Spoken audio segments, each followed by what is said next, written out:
오늘은 우리 2017년을 또 주님의 도우심과 인도하심으로 살아왔음을 기억하고 또 감사로 예배하는 우리 추수감사주일입니다.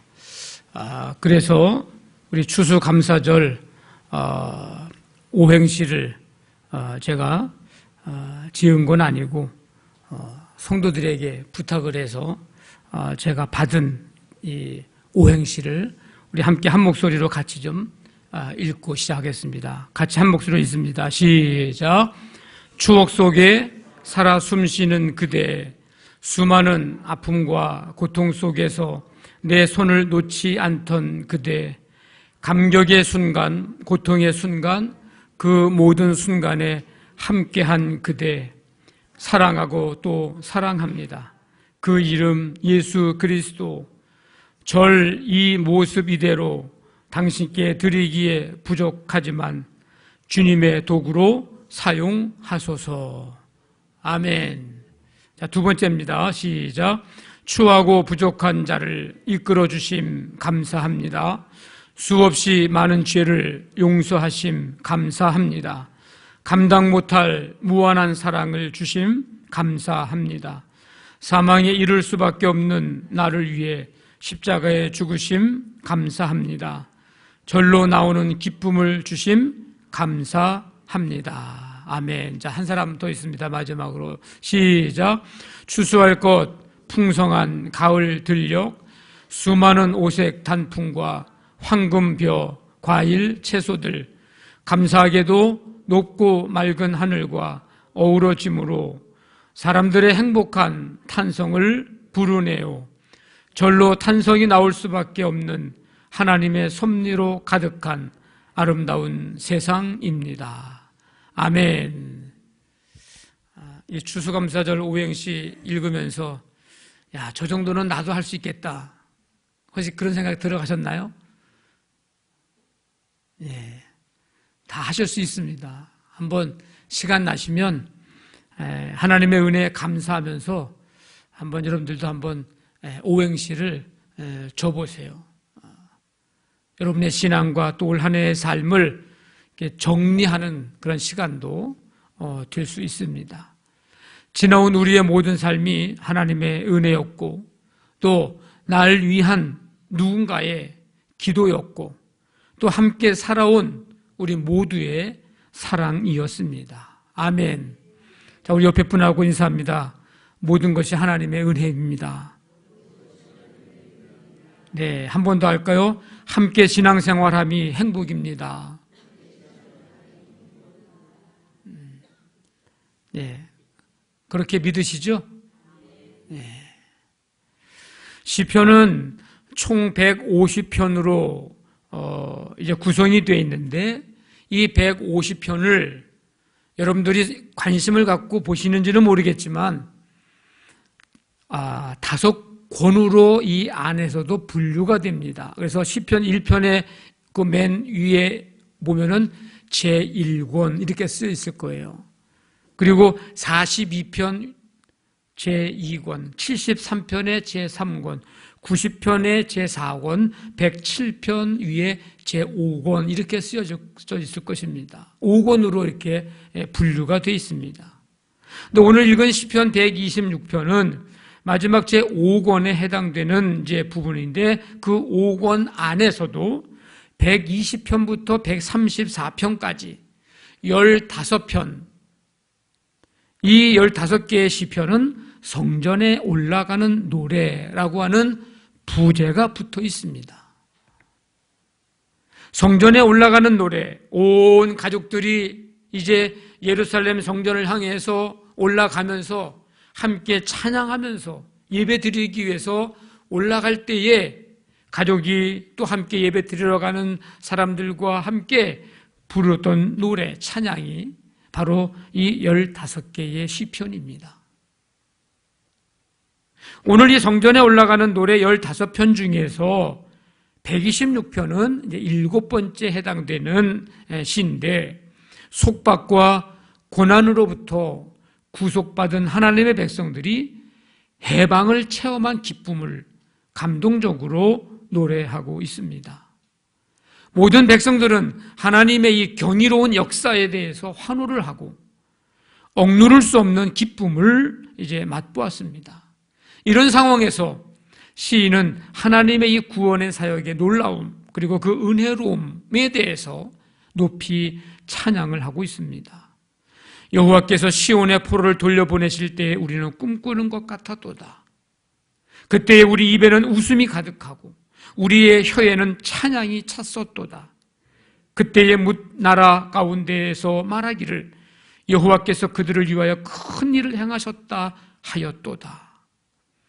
70년 동안 하던 포로 생활, 노예 생활, 종노릇 이거 끝나지 않을 것 같았는데 전혀 예기치 않게 귀환을 이제 하게 됐습니다. 이 귀환을 하게 될 때는 바사 제국의 왕 고레스의 역할이 컸는데 오늘 이 시인은 그것조차도 그 바사 제국의 고레스 왕의 역할, 그가 허락한 일, 모든 일들조차도 하나님께서 하신 일이라는 고백을 하고 있습니다. 1, 2절은 포로 생활하던 백성들이 본국으로 귀환하게 된 사건, 예기치 못한 경이로운 일이었기 때문에 실제 그와 같은 일이 일어났을 때에 맛보았던 그 기쁨이 엄청났음을 표현을 하고 있습니다. 너무 놀랄 때 쓰는 표현 있죠, 여러분. 너무 놀랄 때. 꿈이야 생시야 라는 말. 오늘 이 시인이 뭐라고 얘기합니까? 시온의 포로를 돌려보내실 때 하나님께서 이제 귀환하고 그래서 본국으로 돌아오게 하실 때에 우리는 뭐 하는 것 같았다고요? 꿈을 꾸는 것 같았다고 말합니다. 그러니까 입에는 웃음이 가득합니다. 놀라서 나오는 웃음이고 기뻐서 나오는 웃음이고 참으려고 해도 그 웃음이 참을 수가 없고 입에서는 찬양이 계속 나옵니다. 얼마나 기쁘고 즐거운지 서로 얼싸안고 이게 정말 진짜냐 꿈이냐 생시냐 하면서 감격하면서 펄펄 뛰는 그런 백성들의 모습이 지금 연상이 되고 그런 축제의 분위기, 감사의 분위기를 오늘 이 1절, 2절 말씀에서 우리는 확인할 수가 있습니다. 아마 이런 사람도 있었을 거예요. 야야야, 나 좀 한번 꼬집어 봐라. 이게 지금 우리가 살아있는 동안에 이게 귀한이라니, 우리가 본국으로 돌아갈 수 있다니, 이게 꿈이냐 생시냐 내가 한번 더 꼬집어 볼까? 하면서 서로 확인을 해보느라고 여기저기 꼬집어 보는 사람들도 있었을 것입니다. 근데 신약에도 이런 비슷한 얘기가 있어요. 사도행전 12장에 보면 사도 야고보가 헤롯 아그리파 1세에 의해서 순교를 당합니다. 이 모습을 본 유대인들이 기뻐하는 거예요. 사도 야고보가 헤롯 아그리파 1세에 의해서 칼에 의해서 죽임을 당했는데 유대인들이 들고 일어나야 될 사람들이 오히려 기뻐하고 있어요. 그러니까 이 헤롯이 야, 이 사람들 이렇게 하는 걸 이 사람들은 좋아하는구나. 그래가지고 베드로까지 오게 가둡니다. 쇠사슬에 매둡니다. 문 밖에는 군인들이 지킵니다. 이제 내일이면 베드로도 죽어야 되는 날이에요. 근데 오늘 죽기 하루 전날 베드로는 천사에 의해서 그 옥에서 나오게 됩니다. 베드로가 천사의 뒤를 이제 따라갑니다. 그냥 그냥 가는데 문이 그냥 막 저절로 열려. 그러니까 천사의 뒤를 따라가는 거예요. 지금 따라가면서도 내가 지금 감옥에 있는 거냐, 감옥에서 지금 나가고 있는 거냐 믿기지가 않는 거예요. 베드로는 손에서 쇠사슬도 벗어졌어요. 이게 지금 믿기지가 않는 거예요. 옥문이 저절로 열려요. 이것도 믿기지가 않는 거예요. 그걸 보면서 마치 꿈꾸는 것과 같이 느끼게 됩니다. 그래서 베드로가 천사의 뒤를 따라가면서 뭐라고 하는지 아세요? 천사가 하는 것이 생시인 줄 알지 못하고 환상을 보는가 하니라. 베드로가 그러면서 따라가는, 내가 이게 지금 생시인가? 내가 지금 환상 가운데 있는 건가? 그러면서 천사의 뒤를 따라가는 베드로의 모습을 봅니다. 꿈꾸는 것 같았도다. 이 말은 회복의 의미가 있습니다. 다른 말로 번역하면 우리가 건강을 회복한 사람들과 같도다 라고 하는 의미예요. 직역을 하면 그런 표현입니다. 마치 큰 병을 앓다가 건강을 회복한 사람의 심정과 같다는 겁니다. 수술실에 들어가 마취하고 수술을 받지만 깨어나 눈을 떠 고통을 느끼면서 사람의 말소리가 들릴 때, 야, 내가 수술이 잘 됐나 보구나. 야, 내가 이제 살았구나. 하나님이 나를 살리셨구나. 그 기쁨과 그 감격. 제가 경험한 바로는 정말 꿈꾸는 것 같더라고요.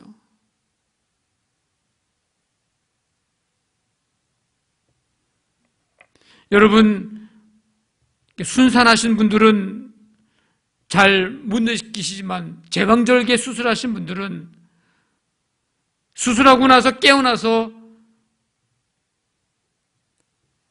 아이를 볼 때에 내가 이게 지금 꿈인가 생신가 하는 그런 마음이 드는 것과 같은, 그러니까 비유가 될는지 모르겠지만 마치 지금 이스라엘 백성들이 그런 꿈꾸는 것 같았다고 고백을 합니다. 본국으로 내가 살아있는 동안은 돌아갈 수 없을 것 같았는데 절망 가운데 소망은 다 사라지고 내가 살아서 갈 수 있을까? 살 수 있을까? 아들, 딸 세대에는 갈 수 있을까? 돌아갈 수 있을까? 그랬는데 하나님께서 그들을 포로지에서 본국으로 돌려 보내셨습니다. 믿을 수 없는 일들이 일어났습니다. 두 가지입니다. 하나님이 약속하신 대로 하나님이 약속을 지켜주신 겁니다. 왜? 바벨론 포로 70년 후에는 반드시 돌아오게 하겠다고 하나님이 약속하셨거든요. 또 하나는 전능하신 하나님의 능력이었습니다. 하나님의 능력, 하나님께서 함께 하시면 우리가 꿈꾸는 것 같은 그런 역사들이 일어나게 될 줄로 믿습니다. 올 한 해 우리의 삶을 여러분 어떻게 살아오셨습니까?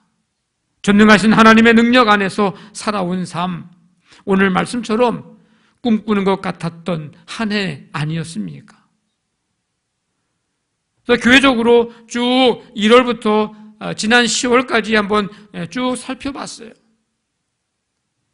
사순절 기간 동안에 우리가 또 특별 새벽 기도회하고 또 7번 7차에 이르러서 한일의 특별 새벽 기도하면서 신약 성경과 구약의 12개 소예언서를 우리가 통독을 하고 3번의 기도 부흥회를 주일 오후에 하고 평신도 신앙대회, 어르신과 함께하는 여행, 전교인 야외 예배, 장로 취임 예배, 국내 성지순례, 지역 어르신 초청 삼계탕 잔치, 교회학교 각 부서의 여름 행사들, 청년 비전 트립, 창립 기념 음악 축제, 이 이외에 많은 일들이 있었는데 가만히 하나하나를 돌이켜보면서 생각을 해보니까 그저 하나님의 은혜와 능력 안에서 이루어졌음을 고백하고 참 이 한 해 꿈같이 지나갔구나. 가정적으로도 많은 일들이 있었습니다. 우리 교회에 수술하신 분이 한 4분 계시고 결혼한 분이 성도들과 또 우리 자녀들까지 해서 또 3분 계시고 100일 출생, 제대, 사업장 이전, 건물 신축, 봉헌, 또 여러분의 개개인의 삶에 제가 다 알 수 없는 크고 작은 많은 순간순간의 일들이 있었는데 하나님의 붙드심과 지켜주심의 은혜였습니다. 지금 이 자리에 우리가 앉아 있어서 예배하는 것은 하나님의 은혜 속에 살아온 삶이고 정말 지나온 삶이 꿈꾸는 것 같은 삶이었다는 사실을 이야기해 주고 있습니다. 살아있다고 해서 우리가 그냥 지금 당연히 살아가는 게 우리의 삶이 아닙니다. 하루하루가 하나님의 은혜 속에 꿈꾸는 것 같은 삶이 오늘 이 시대의 우리의 삶입니다. 하나님 앞에 감사하십시오. 감사의 고백을 드리십시오. 그리고 감사의 노래, 감사의 찬양을 드리시기를 바랍니다. 스펄전 목사님은 하나님은 반딧불을 보고 감사하는 사람에게는 별빛을 주시고 별빛을 보고 감사하는 자들에게는 달빛을 주시고 달빛을 보고 감사하는 사람에게는 영원한 햇빛을 주신다, 이런 고백을 했습니다. 우리의 삶의 모든 일의 마지막은 언제나 감사로 끝나야 합니다. 왜냐하면 감사가 감사를 낳기 때문입니다. 우리가 하나님께 감사의 고백과 찬양을 드릴 때 오늘 이후의 삶도 내가 지금 꿈인가 생신가 할 만큼 그렇게 꿈꾸는 것 같은 삶이 계속될 줄 믿습니다. 5절 6절 말씀을 보니까 눈물을 흘리며 씨를 뿌리는 자는 기쁨으로 거두리로다. 울며 씨를 뿌리러 나가는 자는 반드시 기쁨으로 그 곡식단을 가지고 돌아오리로다. 이 두 구절은 씨 뿌리는 자에 대한 비유의 말씀인데, 지난 70년 동안 포로 생활하고 본국으로 귀환하는 이 공동체에 속한 모든 사람들이 씨를 뿌리는 농부와 같음을 말합니다. 이 표현은 이 포로 귀환하는 이 공동체에게 일종의 자각을 요구하는 표현입니다.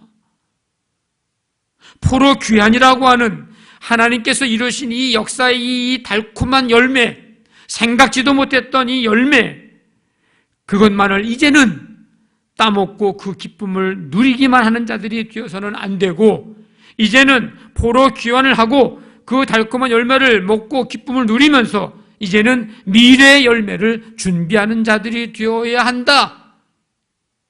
씨를 뿌리는 그 농부의 비유를 통해서 깨우쳐 주고 있는 표현입니다. 미래의 열매를 준비하는 자의 삶은 어떤 삶인가? 그것은 씨를 뿌리는 겁니다. 그 씨는 소망이고 그 씨는 생명입니다. 그 씨를 뿌려야 돼요. 현실은 눈물을 흘릴 수밖에 없는 아픈 상황이어도, 정말 울 수밖에 없는 절망스러운 상황이지만, 그럼에도 불구하고 감사하면서 이 소망의 씨, 이 생명의 씨를 계속 뿌려야 합니다. 어떤 상황과 역경 속에서도 당장 눈에 보이거나 손에 잡히는 것이 없을지라도 절망하거나 낙심하지 말고 오직 하나님을 바라보는 가운데 감사하며 이 씨를 뿌려야 합니다. 그래야만 하나님의 역사와 섭리로 기쁨으로 단을 거둘 수 있는 감사의 시간이 올 것이기 때문입니다. 이것이 감사가 감사를 낳는 원리입니다. 우리는 지금 다음 주 새생명 축제를 준비하고 있는데, 로비에 기록된 것처럼 26명, 그리고 또 내 마음속에 지금 적지는 않았지만은 내 마음속에 품고 있는 그 누군가, 그를 위해서 지금 기도하고 섬기고 있습니다. 이런 과정은 마치 씨를 뿌리는 것과 같습니다.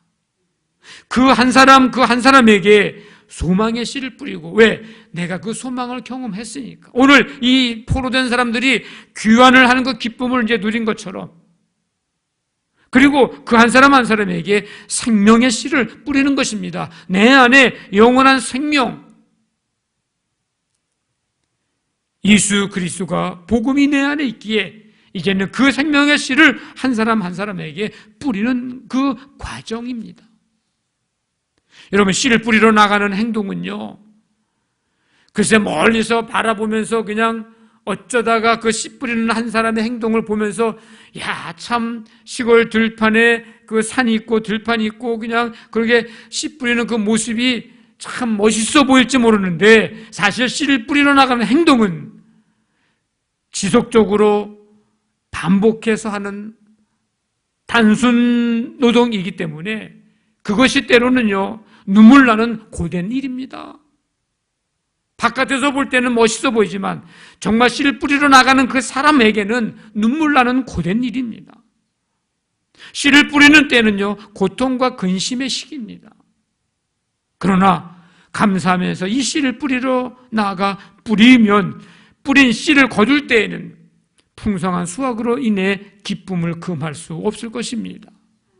그때는 씨 뿌릴 때의 고통, 그 아픔, 힘든 것들은 온데간데 없고 입이 귀에 걸릴 만큼 기쁨이 가득할 것입니다.